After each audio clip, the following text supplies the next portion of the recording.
Welcome back to the Metal Exchange. Justin and Chris here with you for another week, and this time with two very, very special guests, Adrienne Cowan and Jack Kosto from Spires. Welcome, guys. How are you? Hello. Hey, how's it going? We are very good, very warm here in South Carolina, and we're happy to be here. Awesome, and we're happy to have you. You know, it's funny, we got a request a number of months ago from one of our listeners, Matt Craig, and he wanted to hear our discussion on the newest Seven Spires release, Emerald Seas, and that's why we were we got in touch with you guys, and we're so happy that you could be here with us to discuss your latest release and how timely on the heels of a new single that was dropped earlier this week. So thank you again, and with that, I guess we'll get right into it. You guys kind of exploded onto the scene really with Solveig, your debut release. When you started, writing that album, did you have any idea that the follow up and ultimately the third album were all going to be kind of part of the same story, if you will? Not really. I kind of actually remember being worried after we had finished writing the first album. It was like, what happens now? Not just with the story, but now we've told the story that we wanted to tell. So what do we do now? Guess we're just going to have to go with it and see. So yeah, basically, no, we didn't know. Yeah, it sort of turned into a lot more than we originally thought it would be. That's interesting because it seems to flow so seamlessly that I almost got the sense that it was like a plan from the beginning or something like that. So that's interesting to me and quite frankly surprising. And then I guess as we move forward into the upcoming release, I guess that was also kind of the third piece of the plan that just kind of came together. Kind of, yeah. Actually, this is a funny thing. I was just talking to Chris about this last night, but the original plan was to put out the album that we're going to put out as our second record and then put out Emerald Seas as our third record. I don't remember why that was the plan or why it changed. I remember why it changed. Okay. It's because we used themes from Emerald Seas sort of as motifs in the upcoming album, and we had to switch them around or nobody would know what the hell is going on. That's hilarious. All right, so that's interesting and that makes sense. But I guess the none of the songs had been written, right? Is it fair to say that it was all kind of just you had the concept or the idea, but then it just kind of fell into place that way? We had a handful of the songs from album 3 written at the time, and they've gone through a lot of drafts, so don't worry, they'll still be fresh. But you look like you want to say something. Go ahead. Yeah, the music that gets written is collected over probably many years and then fine-tuned into what becomes the albums. So it could be that there are riff ideas or song ideas on album 3 that were written around when we did stuff from Solveig, or they're newer than that. And so the music kind of comes from all over the time stream, if that makes sense. Oh, totally. And I guess to that point, the debut comes out with such, rave reviews. Did you find that you were under a lot of pressure to top it with the second release? Yes and no. I mean, we always want to do better on the next thing that we're doing than we did on the previous one. And I think we all felt that individually and artistically as far as the parts we were doing for our own instruments and stuff. But I feel like we all knew Emerald Seas is such a different, maybe not that different, but it's a different area than the previous record. So we weren't really worried about doing the same thing but better, but doing a different thing just as well as we did the first one. I'm always concerned about outdoing myself. I am always under pressure from myself. That's why I wanted you to answer that. Because your answer would have been, as the ever perfectionist, I guess it's got to be better, right? Can't go backwards. Exactly. Everything is stressful.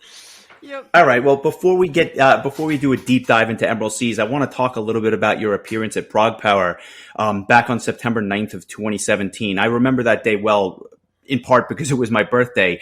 But is it fair? Yeah, it was. It was. I remember vividly for a number of reasons, not least of which was your show. Was it fair to say that that was kind of the biggest show of your young careers up to that point? I guess so. That We had just played at Metal Days, which was supposed to be a huge thing. It's like this Ah, festival in at Tolmin, Slovenia, but we got rained out so horribly. I heard it described as a biblical amount of rain. So it should have been an awesome, like, huge show. And then it was still a good one, but like technical issues aside, it didn't measure up to what we thought it should have been. So yes, I think Prague Power was the biggest thing that we had done at that point. and well, I mean, I guess our gain. I guess it's funny because I know that you'd also played 70,000 tons of metal as well. But again, it's even though it's a nice sized crowd because of the 4 different shows going on at the same time. Sometimes it's a little bit all over the place. Yeah, it's so different, and it's just logistically and as a festival, it's so hard to top Prague Power. It's just run so well, and the people there are so nice. It's a lot of return people every year, and the venue's beautiful. The sound's always great. It's really hard to top Prague Power in any way. Yeah, it's a really positive experience, both as an attendee and as an artist. I always enjoy myself when I'm there, and it's like, I don't know. It's definitely 70,000 tons was such a huge stress, at least for me, because, okay, so you have to get to where you're going. But in order to get there, you have to wade through like thousands of people. And then like you have to make sure that you're awake. But then if you didn't sleep, there's just no sleeping on the boat. And then having to sing like that. It's like, so everything is stressful, like Jack said. It's funny you mentioned that. I've been trying to get things. Chris to come on with me for a while, and I'm not sure that the whole no sleeping thing is really going to inspire any confidence into seeing him come on when they set sail again. Any thoughts, Chris? Me? Chris? Oh, well, not getting a lot of sleep is something I'm fairly used to, I guess. So I don't think it would be that big of a deal. But I did want to ask.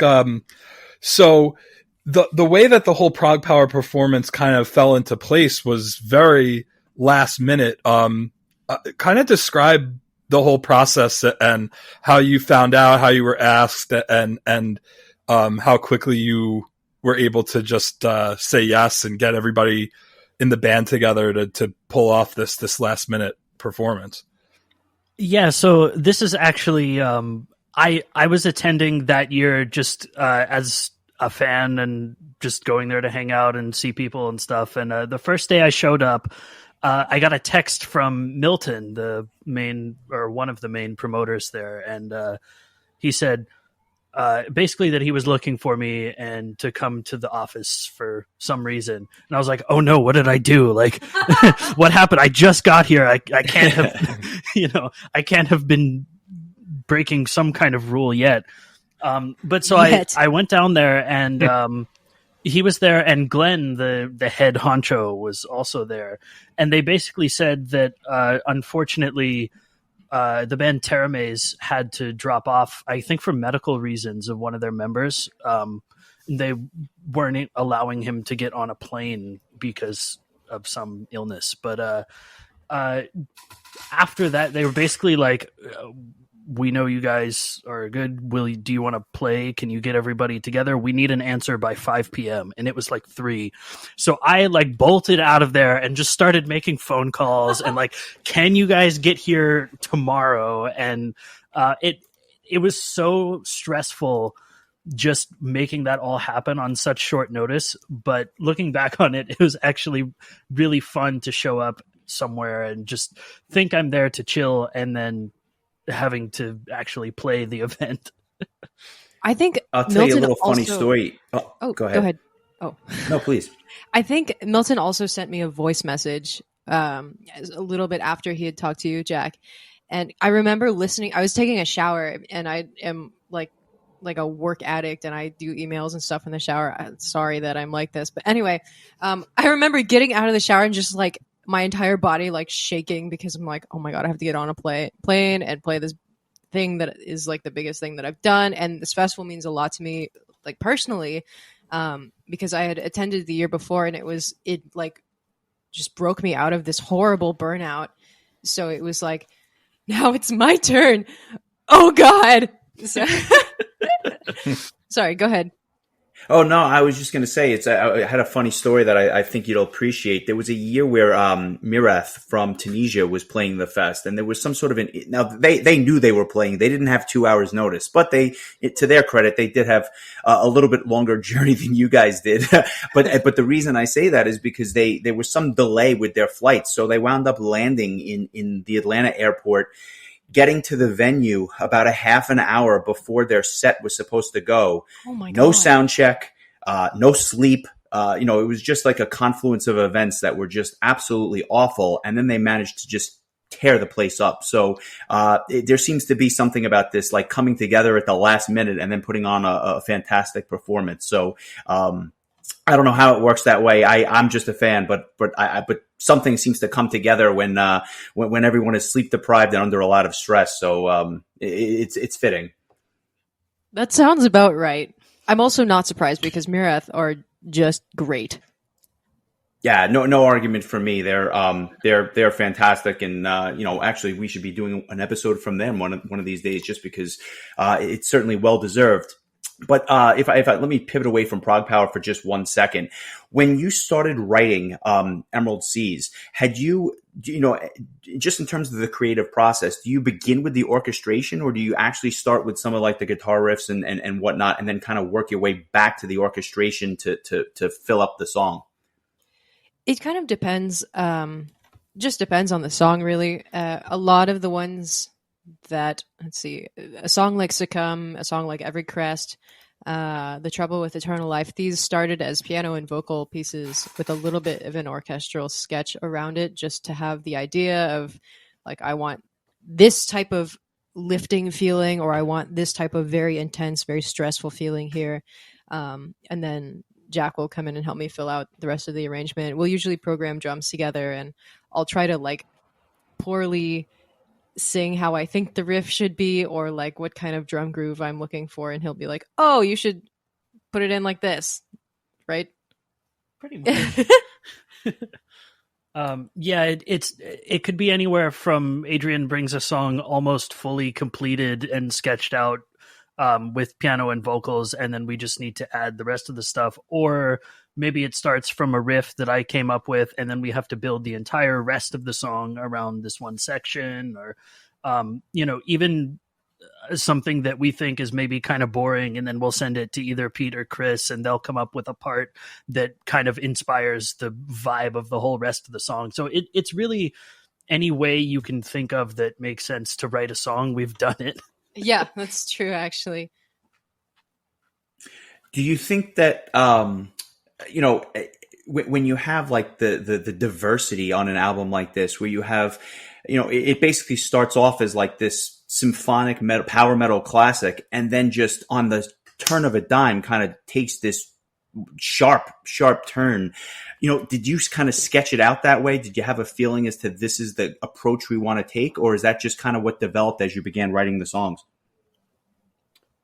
I think it's what needed to happen as we developed the story aspect of it. I was just about to say, if you're familiar with the hero's journey as like a story writing trope, and you start with the outset and it's like safe and familiar, and then as you go further you start to encounter more enemies, and then you have like this rock bottom moment like 2/3 through the story, and that's around where I think Drowner of Worlds sits on the album. So yeah, sorry, I didn't mean to cut you off. I just wanted to say the hero's journey thing. Go ahead. That was pretty much exactly what I was going to say. Okay. Yeah, so it happens that way, not necessarily intentionally, but it just makes sense because it's like a more intense, more stressful, darker, more brutal type of music, and I think that works really well for high conflict, high brain is defecating the sheets, but I guess you get what I mean. What was it like to perform such like different styles of vocals on the same album, to go from like these really beautiful, clean vocals to like these like guttural, almost like black metal growls on a song, like Drowner of Worlds. Like what was that like, just for you personally, getting to do, these two different styles, which I personally think that you do very well. What was that like for you? Oh, thanks a lot.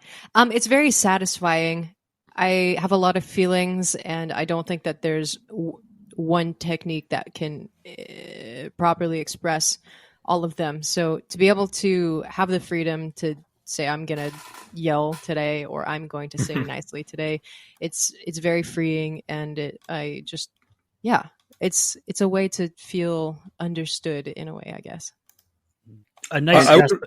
I would wonder if I was going to say, I would wonder if somebody didn't know any better, if they would assume that it was two different vocalists. I was thinking that when I was listening to the album this week, like, obviously I knew the whole time that you did all the vocal parts, but I'm wondering if like somebody didn't know, if they'd be like, oh wow, they have a really great clean vocalist and the really great growl vocalist. But it's sure enough, it's Adrienne both times. So I think it's impressive to be able to go between those two styles and do it so seamlessly. My favorite comment to hear about our stuff is, who does the male vocals? Oh, The that's male awesome. screams. That's like the biggest compliment Who does you the can male get. It's, Yeah, it's funny. That's awesome. It's really nice both when we're recording or just when we're writing. I often ask, can you sing it a little bit like this? And the answer is always yes. My man, thank you. I think that's the ultimate compliment. So, when you have this diverse album and you want to kind of hit the audience with, those YouTube singles, if you will, that kind of are always released before the actual album. How did you choose? Because you chose such diverse representations of what the album ultimately became, or what the album ultimately is. How did you choose the singles? Because you could have probably gone with just about any of the tracks, because they're all so different. Thanks so much. It's definitely something that is not easy to find which ones we think are going to be, the best standalone ones for people to hear first, or what's going to give people a good impression of what the album is like overall. But then we also have to think like what's right for us artistically. Because if we had thought about like just the audience, probably we should have put out Unmapped Darkness as a single. Mm-hmm. Sorry, didn't mean to cut you off. No, I just wanted to say that. Yeah, it's the same thought process here. The answer is that it's hard to choose. But one thing that we definitely feel very strongly about is that we want to make sure that every song stands on its own, and it doesn't have to be part of this arty farty concept thing that, oh, you don't understand. If you only listen to this one, you're not getting it. Like every song has to be a song on its own that can stand alone and be great, I think. That makes sense. As we discuss albums every week, I think one of the things that Chris and I, and I'm sure he can, echo these sentiments.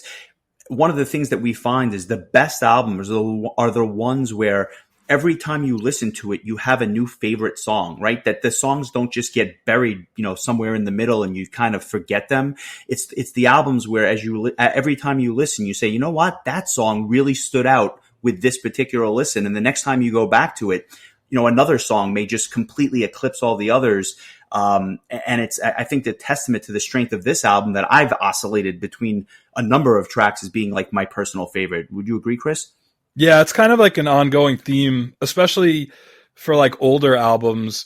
One of us will, without fail, say like, when I listened to, Gamma Rays Somewhere Out in Space when I was in high school, I never really thought, Guardians of Mankind was a song that really resonated with me. But looking at it now, like it comes up almost every single time we do it. And I totally agree with what Justin said, because I've listened to Emerald Seas every day so far this week in preparation for the interview and the podcast episode that we're going to do. And I find myself like having a different favorite song each day that I listen to it, maybe depending on what kind of mood I'm in, or like how deep into the weeds with work I am at the time that I'm listening. But there really is like, I mean, if you like all types of metal, then you're going to love this whole thing. But if you don't, there's something for everybody on here. And I want to say, like, I think to complement your choice on the first single being Succumb, we have a mutual friend who, when we were growing up, he was really big into metal like we were. And as he got older, he kind of fell, away from it. And through this podcast, he's been kind of getting back into things. And he was listening to our favorite albums of 2020. We did a podcast kind of just talking about our top 25 albums of the year. And he kept coming back to that song as he's like, I listened to like, all these bands that you guys picked for your favorite songs, favorite artists or favorite albums of the year. And this song Succumb by Spires is the one I keep going back to and listening that really stands out. So I think that you guys should take that as a huge compliment that, of all the albums that came out and all the songs that came out last year, that one song was really memorable for somebody that, is more of a casual, metal fan. That's really nice. We definitely do take that as a huge compliment. Thanks for sharing. Absolutely. And I'm sure he'll be listening and he'll be happy to hear that he was brought up yet again. So shout out to Nick. I always love hearing when even people who don't like metal, like some of our family members or fans' family members that still like what we do, even if they're not like, metal heads traditionally or whatever. Yeah, it was kind of like a real renaissance for him. And it's interesting because now he's kind of getting really back into it again. But Succumb was kind of the catalyst for that because he, that was one of the first new things he's heard in many, many, many years. And he's got a film scoring background. So for somebody like that who's in the industry and has been, writing music for so long, I think it's a real testament to just the strength of that track. And now he's going to be forced to listen to the rest of the album, which is definitely a good thing for everybody. I can't wait to hear what he has to say about Drowner of Worlds, to go from Succumb to Drowner of Worlds. But hey, that's the same order that we listened to those songs because they were the first two to come out. And so it'll be interesting. I'm sure he'll... but he's also never heard a black metal song in his life, right? So, he doesn't know Dimmu Borgir from Emperor, from Sesame Street. So it's going to be really interesting for someone like that. Sesame Street is my favorite black metal band. Yes, exactly. And I was trying to move away from black metal, but no band was coming to me. So you get Sesame Street. But anyway, I digress. It's, you mentioned, we've talked about a couple of the songs on the disc. When I saw you guys live back in New York City, this was in July of 2019, you had played two songs off the disc, which, I guess, the disc hadn't come out yet. So Every Crest and Succumb were the two that I first heard when I saw you guys in New York. Was there any thought as to why you chose those particular songs for that tour? I mean, obviously you were focusing on the first album and you played 8 songs from it. But you chose those two to kind of give the audience, or at least the live audience, a taste of what was to come. Was there any thought as to why those two? That's definitely a tough question. It's hard to remember why those were chosen. I feel pretty strongly about set lists and the order we play things and like what's a must play for a certain tour and whatever. So my guess is that at least Succumb we knew was probably going to be a single at that point, and that's why we chose it. And then Every Crest is really fun to play, so probably we chose that one for us. Works for me, and I think it went over, both songs really went over exceptionally well and kind of gave the listener at least a taste of the happier part of the album, if you will, before things really kind of took a turn, as I said, about 2/3 of the way through. So very, very interesting. And I have to say, is it difficult to sing those songs live, or not so much those, I guess, but when you're eventually, I guess, when you play a song like, Drowner of Worlds live, I have to assume that's, quite the strain on the vocals to go back and forth so seamlessly. Is that a credit to your vocal coach, or is that just something you've been working on? Yes, yes, yes, yes to everything. After I graduated university, I stopped taking voice lessons because I was stubborn and probably burned out on a lot. Well, basically everything. But it is hard to sing them live just because they're hard songs. A lot of times when we're writing, you're probably supposed to think about what's it going to be like to sing these songs live, and I say F that. I'm just going to write whatever makes the most sense emotionally and for the listener to like catch on to. And if it sucks for me, I'll just suffer. And that's how it is.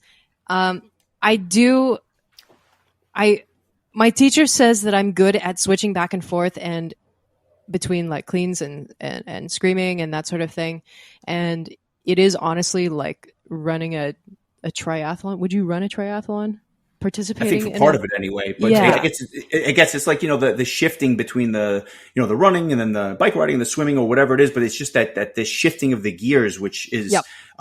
A lot of people can't do that, right? I mean, if you look around, so many bands have, not everyone has a Bjorn Street where they can do, two different distinct types of vocals, whereas you obviously can, but so many bands actually have multiple people singing just because it's not the lead singer can't do that.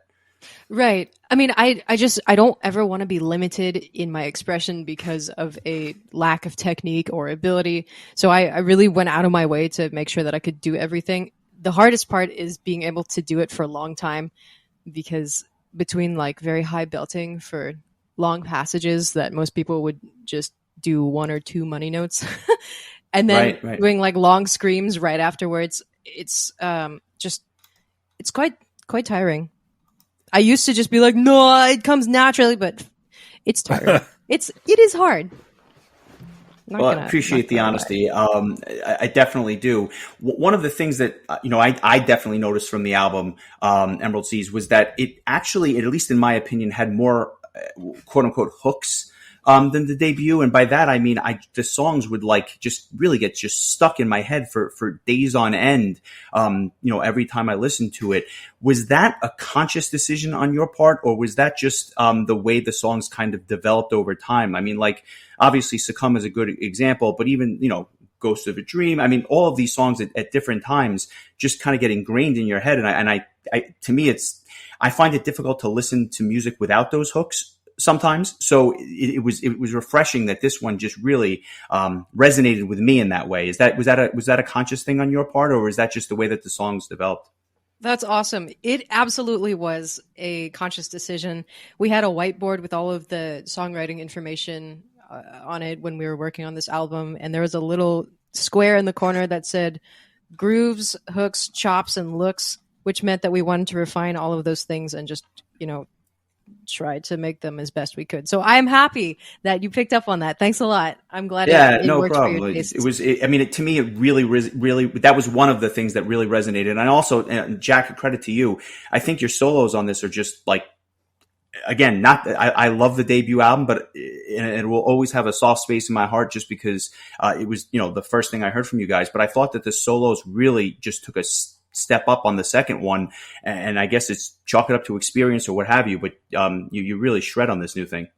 Thanks so much. I'm glad to hear that. I definitely put a lot of serious thought into the writing of the solos, in more so than I used to, and I guess I was still sort of going through school at the point that I was writing stuff for the first album. So how old were you when you made Solvay? I have no idea. You were probably like 18. Like 12.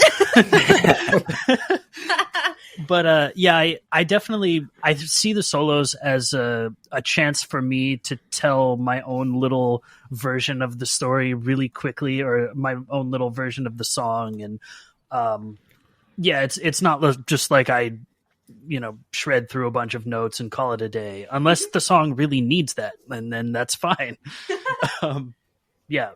So anyway, thank you.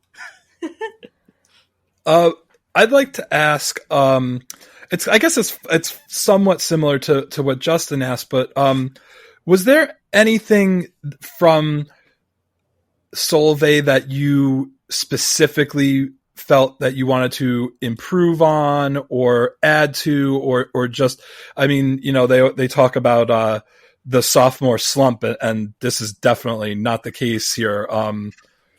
What was some of your thoughts on how do you want to go about maybe it's production or I don't know, anything like what was some of did you have any critiques of that first album that you were like positive you wanted to try and improve on or just change going into the recording of the second album? Yeah, definitely production was one of those. Sasha Peth is our mixing engineer, and he's in some various other projects and stuff, and we just love him to death, and he had a lot of things to say about the first album. Sorry, Sasha. None of us were really super into recording at that time, and we didn't even have Chris at that point. The drums on the first album are programmed because we met Chris after the recording was done. So the biggest improvement, I think, is having Chris on there. And I feel like the drum writing is a lot more musical for that reason. We wanted to improve everything about the recording, and I guess individually all of us wanted to play better and tastier than we did before. Definitely. There's definitely something about recording your first album that is a really fun experience, but then you immediately hear all the things you could have done better. And so I think our goal was just, oh my God, we can't do that again. We have to do better than that. And nobody else will ever know. It's just right. Like individually, it's all of our own thoughts about, I played that riff so sloppy. I can't believe I let it go out like that. Totally. I get that completely. It's always like you're always your own worst critic. But I mean, the brain of a musician, I feel like it's got to be so like critical of everything that you do. And so I guess like a follow-up question to that would be, is there anything that you think from Emerald Seas that could be improved upon, or were you really happy with how it turned out? And I guess maybe the question would be, maybe this is the kind of album that we want to kind of continue to put out going forward. The thing about this is, I don't think we could have done it better than we did it when we did it. But if we could remake the album now, everything would be so much better. The orchestration would be better. My vocal technique would be like miles better. My screams would be lower or higher or more brutal.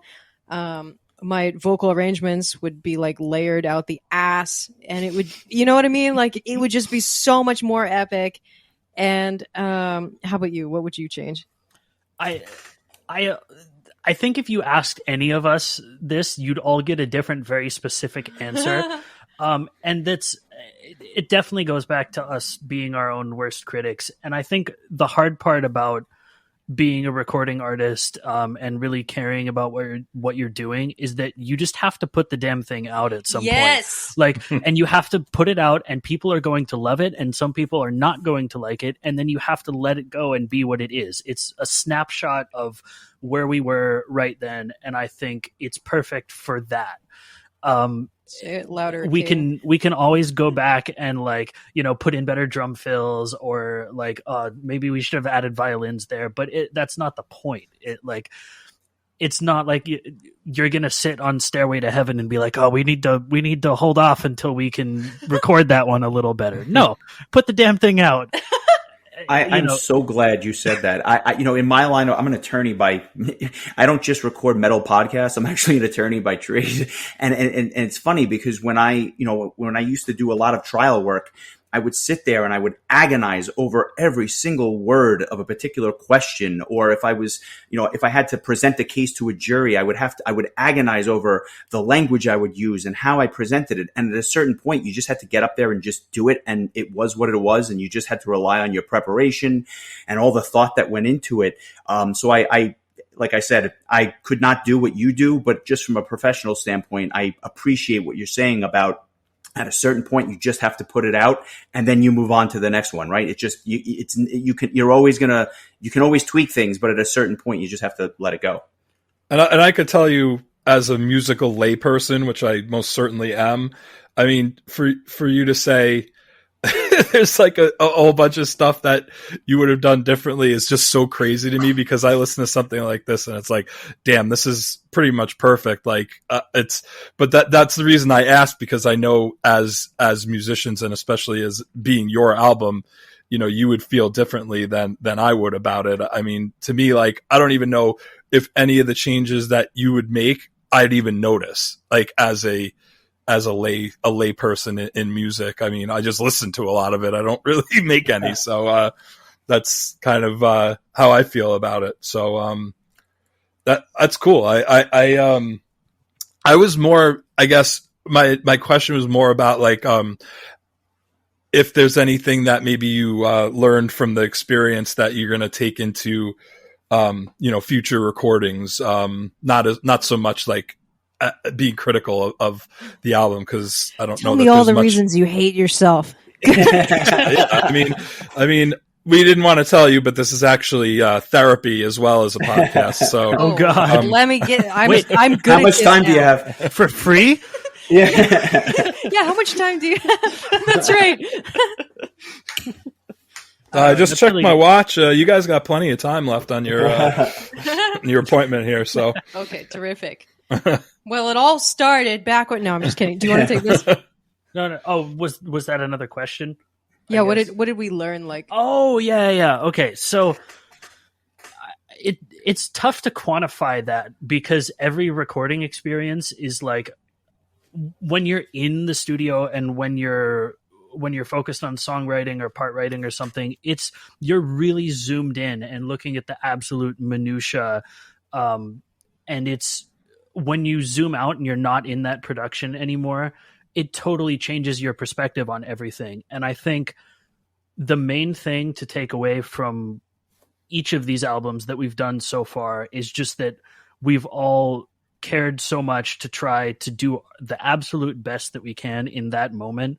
And as long as we do that and keep pushing ourselves outside of the studio musically, we're going to be in great shape every time. Great answer. I was going to say like, oh, I need to work on my tuning or something. So I'm glad you answered that one and not me. Well, that's what it is. And it would be a different thing every time. Like maybe Chris is concerned with his foot speed, or I'm concerned with sweep arpeggios or whatever. And nobody really cares about that kind of stuff. We care about that so that nobody else has to. That's right. Thank you. I keep putting out great albums. I'll keep listening, and you worry about the sweeping arpeggios. I guess that it works for everyone. Deal. I have a question. You had mentioned working with Sasha Path in the past, or earlier in the interview, and I just wanted to ask you, how much of an influence did he actually have on the songwriting, and how did the process work with him? Did you just send him a full bunch of demos, or did you send him completed songs? And basically, what was the interplay with him? Because he's obviously worked on a number of discs that. To say that they are influential would be an understatement. This is funny because he didn't write any of the stuff on our records, but he did write a lot of the stuff, and I didn't realize this. He wrote a lot of the stuff that I grew up on, which means that influenced me. So in a way, he did influence the writing on this record very strongly. And when I finally went to Germany to like work more closely with him, and he played me a bunch of his demos and like other stuff that he'd written, I was like, oh my God, I just met my dad. That's so funny. But yeah, that's my contribution to that. Go ahead. Yeah, for Spires at least, Sasha is our engineer, and we send him finished songs. He might get demos beforehand and just be like, oh yeah, I like this one, or I don't like this one. But we send him basically fully recorded, and then he puts it together in the mixing stage. Gotcha. Let's look ahead for a little bit, just because this very, very strong album comes out, and I think that it appears to me that the plan was to really just go tour heavy in 2021. I know that you had a tour with Insomnium and Omnium Gatherum scheduled for the spring, and then Amaranth and Battle Beast for the late summer. Obviously, both of those tours didn't happen because of COVID. But was that the plan, essentially, at least at first, to just really tour heavily for this album? Absolutely, yeah.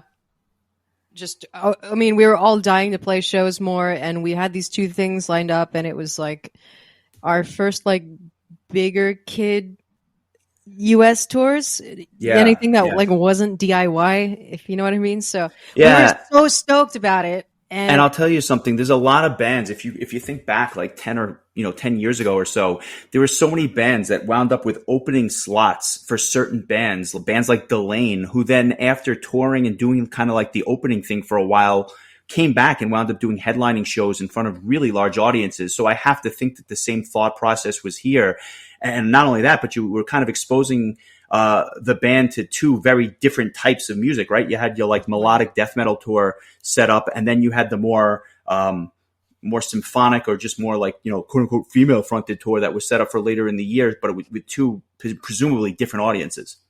I would guess pretty different audiences, but I would also guess that maybe more mellow death fans like Amaranth than they would necessarily want to admit. Yes, I'm one of them. I love all four of the bands that we would have been touring with. They're all like on regular playlists for me. So if nothing else, I was going to have a lot of fun listening to it every night. We were going to have a great time. I was like, I can't wait till we can like dance in the Amaranth pit every night and like cry in the Insomnium pit. We played the one show with Insomnium, and because I had like my little artist pass, I was able to stand in the photo pit during one of my favorite Omnium Gatherum songs, and I just like stood there and cried and watched them because they're so good live. They are. Mm-hmm. Yeah. And I love like Marcus Van Hala's writing style and his playing style, and like I don't know what he's wearing sometimes, but I love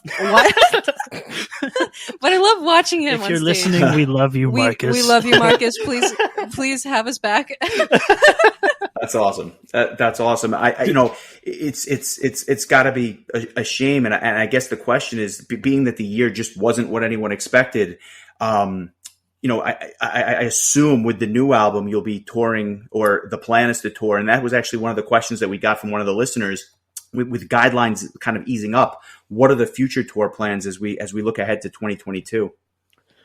Unfortunately, I mean, the guidelines are easing up and we're seeing this little bit of light on the horizon, but it's still so up in the air right now. And there's no way to know for sure, at least on a major scale, if things are really going to start happening until they happen, Right. But definitely that's the first thing all of us want to do right now is get back out and play music for you guys and play shows and travel. And that's, we're all dying inside every day that we're not doing that. You guys can come to my house and play if you want. Awesome. Well, you got your first show booked. I have to ask this. The year obviously was different than we expected. How did you kind of spend the time? Was it writing the soon to be released album that's coming out later this year, or was it working on your multitude of side projects? How exactly were you kind of spending your 2021 as we were all locked in the house? Jack and I holed up for like 6 months and just wrote sad music, and every day it was like wake up, work out, write music, try not to drink ourselves to sleep, and repeat. Right. Yeah, I think that was, without the songwriting, I think that was basically the 6 months for all of us, just because there was so little else to do and whatnot. Don't get me wrong, we quarantined more than 6 months, but 6 of it was spent writing. Yeah. So don't think we went to freaking Florida and just like breathed on everybody. That's good to know. Will that music eventually see the light of day, or is a lot of it still just demos that are kind of kicking around? That is the upcoming album. Oh, awesome. Great. Yeah. And it's kind of interesting to think about, because if we had been touring the whole year, I wonder how different that music actually would have ended up being. We'll never know. Yeah, I mean, I guess that's a fair question, right? Because if you had been out on the road, I don't know that you ever would have necessarily. I mean, I guess you could have spent, May, June, July writing the album, but I don't know that it would have had the same mindset as to having essentially lost that first tour. I think you're probably all in a different mental place at that point. Yeah, we had talked about just some of the stuff that we got to hear because of the pandemic that we wouldn't have heard otherwise. Like, I bring up that kind of like that YouTube super group At the Movies, those guys doing the just the different cover songs and stuff. It's like, I guess everybody just had a totally different free schedule in front of them, so it changed so much of what would have happened, and it's not just what we lost, but I think there's a lot of stuff that we gained from it too that we might not have gotten. Bands that or band members that had some free time to do stuff and didn't have to spend so much time on the road. So like, I would imagine that your next album would be completely different than it would have been had there not been a pandemic. So that makes me really excited about hearing it and just knowing like what kind of place that the songwriting came from. And I think it's going to be something that, so many people are going to be able to resonate with. I really hope so. It's definitely very emotionally raw and honest. It's also not about the pandemic, but I think it's stuff that a lot of people will be able to relate to, at least lyrically. Right. And as we kind of mentioned at the outset, the new single, The Cursed Muse, dropped this week. What are the plans? And fantastic song, by the way. I'm looking forward to hearing more. Are there plans for more singles? And I had heard that the album is going to be released this fall, or at least tentatively that was the plan. Is that still what you were looking at? Yeah, it is. The first single is sort of an appetizer for what is to come. We're going to release a few more singles before the album is going to come out, and I think all of that will be announced relatively soon, so I don't want to spill the beans before I'm able, but expect more soon. Looking forward to it. And then I guess I'll leave you with this. How has the relationship with Frontiers been? Because it's funny, I always thought of them as like that melodic hard rock label, but they've really kind of expanded their repertoire, just kind of branching out into different areas, and certainly with you guys not really fitting that melodic hard rock mold. It's got to be good for you. Yeah, it's I mean, we don't necessarily have anything to compare it to because it's our first signing with a label. Sure. And it's been really helpful in a lot of ways. It's been confusing at times. We've had a lot of questions answered, and it's good to just have like some extra people on the team so we don't have to do everything ourselves and worry about marketing and social media and press and stuff, all ourselves. It's definitely a very complex machine working with a big label like that. But I think it's been beneficial in a lot of ways. And that's all I have to say about that. Well, we're looking forward to it. And I'd be remiss if I didn't ask if there was anything else that you were working on or anything else that you want to kind of just bring to the listeners' attention while you have an outlet, because I can only imagine that the creative juices are flowing in a number of different ways. I don't know whose creative juices are flowing, but it sure isn't mine. Sure ain't mine. I feel like we tapped out for a bit. Yeah, we did so much this year that almost every day I sit down at my DAW and I try to work on these like metal arrangements of not metal songs for my patrons. And some days I'm like, here's a really great brass arrangement, and some days I'm like, I can't. I'm gonna go play video games or like go lift some weights, or so. I just can't. How about you? Yeah, I'm kind of in the same boat. I was talking to my friend John from my other band Threads of Fate the other day, and I was just like, dude, I haven't written anything in months, which is so weird for me.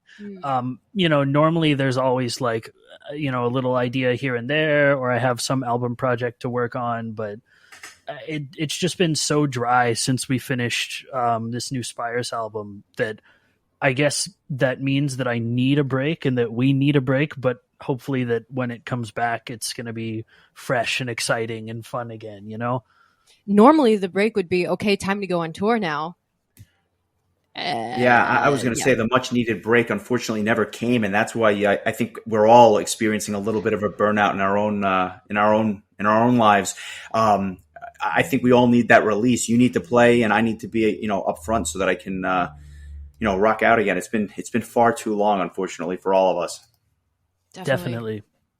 Yeah, I think the last show I went to, I think, was the Motley Crue 1987. I think Poison opened. At least that's the way it feels. Honestly, the last show I saw was Trans-Siberian Orchestra in 2019. That was the last time I saw a live concert. Wow. So yeah, we're itching for it. I wanted to ask, Adrienne, you mentioned video games, and we're both avid gamers. Do you have any musical influences that kind of make it into Seven Spires songwriting that comes from gaming? Because there were times where I was listening to this album and I almost, like, when I was getting like kind of deep into my work and not paying super close attention, it was almost like in my mind I was kind of whisked away to like almost like a game world, or like a Final Fantasy or a Legend of Zelda or something like that. I was just curious if there was any influence there. Absolutely. Zelda soundtracks were a huge influence on me. I really loved Wind Waker music. As a kid, that was probably, it's not an album, but I spent so many hours in that game that it's just impossible for it to not sink into my brain. And Xenoblade is probably the other one that is most prevalent in my influences. The Xenoblade Chronicles that came out in like 2012 for the Wii. Just another gorgeous soundtrack. Even the menu music, like, I feel like I want to cry every time I hear it, because it just, there's something about JRPG composers that they really just know how to like touch your soul. You know what I mean? Oh, without a doubt. I just actually finished playing Xenoblade a couple of months ago. I missed it when it came out for the Wii, so I got the Switch remake of it, and I put over, I think, 120 hours into it. Like, I was absolutely obsessed, and the soundtrack was fantastic. I'm been putting off playing the second one. I have it. I just haven't gotten to it yet, but it was just something I will sit and listen to, the Final Fantasy VI soundtrack while I'm working, or I'll listen to Iron Maiden. Like, I connect quite a bit with both of those types of music. So I'm always kind of listening out for, I think I had mentioned, like, when we were talking about Symphony X, I said something about like certain Symphony X songs sound like they could be in a Castlevania game. So like, I'm always thinking about where metal and video games could be, married. And I definitely got a sense of that while listening to your guys' album. So yeah, I just thought I would just throw that out there. I guess I was right on that call. Yeah, that's awesome. I'm happy you picked up on that. I think it's just like the video game soundtracks can be so, like you said, transportive, and also so emotional. Sometimes what am I trying to say? I don't know. Game scores are so powerful, and they have to really enhance the experience for the player. But I think a lot of that really sticks with the player, and when you hear certain things that you first experienced in that game, and then you hear it somewhere else, it kind of reawakens those same feelings, just in a new context. And so, yeah, that's a whole different can of worms, though. Yeah, that could be on our next interview episode that we do with you guys after you play live in my backyard. Yay! Well, we want to thank you both. It's been a real treat for us, and we certainly look forward to hearing more music from you guys. And obviously, when you hit the road again, we will certainly be there, because it's something we're all longing for. So, sincerely, thank you both very, very much, and we hope you enjoy. The rest of your time, and we hope to see you on the road soon. Thank you so much for having us. It's always great to nerd out about our stuff. So thanks. Yeah, it's been super fun. Thanks, guys. No problem. We'll talk soon for sure. Sounds great. Yeah, thank you both again. Really appreciate it. Yeah, thank you. Have as a well. good one. Take care.